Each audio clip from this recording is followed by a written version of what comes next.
morning everyone, this is Jenny with Norna Scraps, and today I'm going to share with you my version of how to create or replicate, I guess is a better word, a scrapbook layout that I found on another source. The photo I'm going to be bringing in is actually from Pagemaps. I'll give you the web address. There's tons of free layouts for both cards and scrapbook pages on that site. I love their work. It's beautiful. I did do a screenshot so I could bring it in as a background image, and I'll show you that that image, how I bring it in just a moment. So basically there are several steps that you're going to be doing over and over and over, and I think you'll get the hang pretty quickly. So let's start. I'm going to my background and I'm going to select image. From the image I'm going to go to my desktop and I'm going to go to the screenshot of the page and I'm going to select open. Now I'll get a drop down menu for the background image. I'll click the arrows and I want to scale to fit and done. Now if I choose I could do transparency, but I want it like this so I can see it. I'll do the transparency elsewhere. When I do this I tend to use transparent colors. I use my shapes, elements, shapes quite a bit, and I'll copy and paste one over and over and over. So let's get started. I'm going to start with my square, and the first thing I'm going to do is this little square at the top. One of the things I like to try to do is work from the background out. In other words, the thing that's furthest away from me. I won't be bothering with this black and white polka dot at this moment. That's the last, that's easy. So we're going to take and we've got our box set, and it's hard to see on the black and white, I'm sorry. We're going to go to Format, define as placeholder, paper, select color, and we're going to create, color's irrelevant, we can do whatever we want, but we're going to make it opaque so we can see through the back. Those are the steps that you're going to follow for every element that you want to add on this paper or this page. And we're going to select OK. Now I'm going to go to Edit Copy or Command Copy on my Mac, the block. I love the blue alignment lines. They make me so happy. And I'm going to size for the other half of that page. But I'm going to change the color, so I'm going to go to Format, Edit Placeholder Settings. Let's just go across the colors. Select my green, about 50% transparency, drag and drop, OK. And can you see I'm beginning to get my page? Now I'm going to go to, let me see, next would be this title. So I'm going to go to this one, the rounded corner square, bring it in,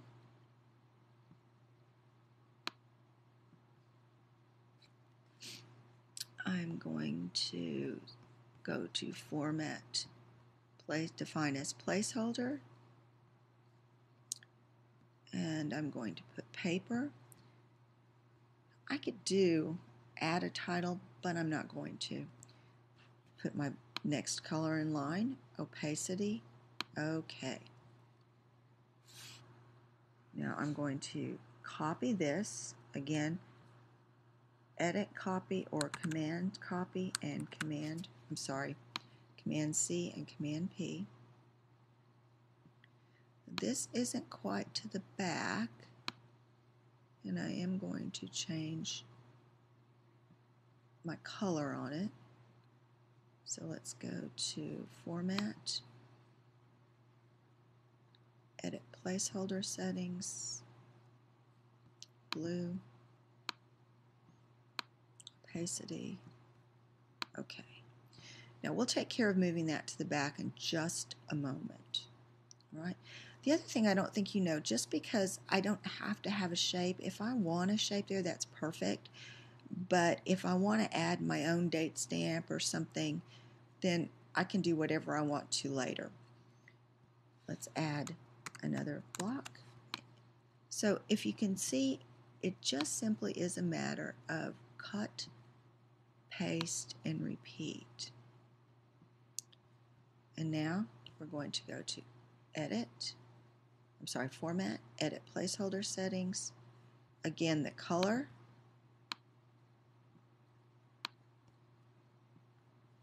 And OK.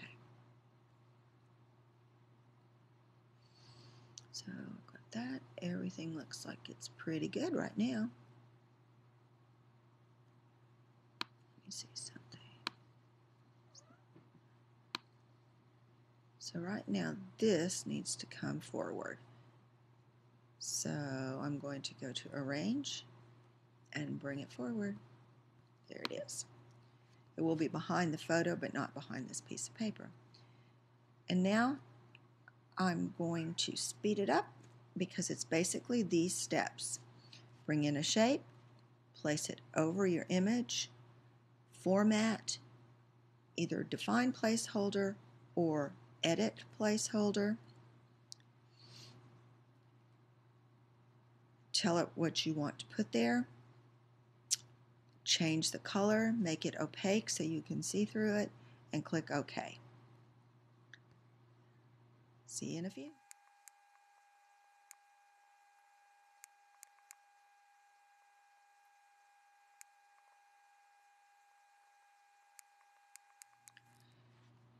So we have our layout ready to go, and I like to leave my image, especially if it's one that I've used from like Pagemaps, because then I can refer back to it and I can give them the credit later on. And see down here it says at Pagemaps, just a little tiny thing.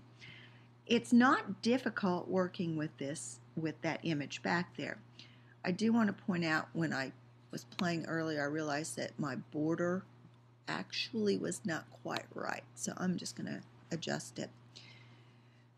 It's so easy to add my images. Now I'm going to start.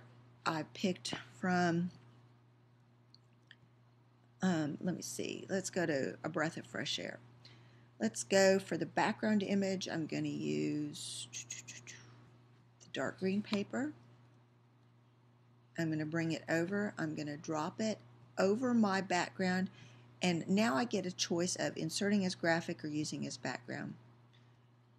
There it is. It's my new background, and now I can just start building my page based on that. I hope you've enjoyed this tutorial, and I hope to be visiting with you again in the not too distant future. Until next time, bye.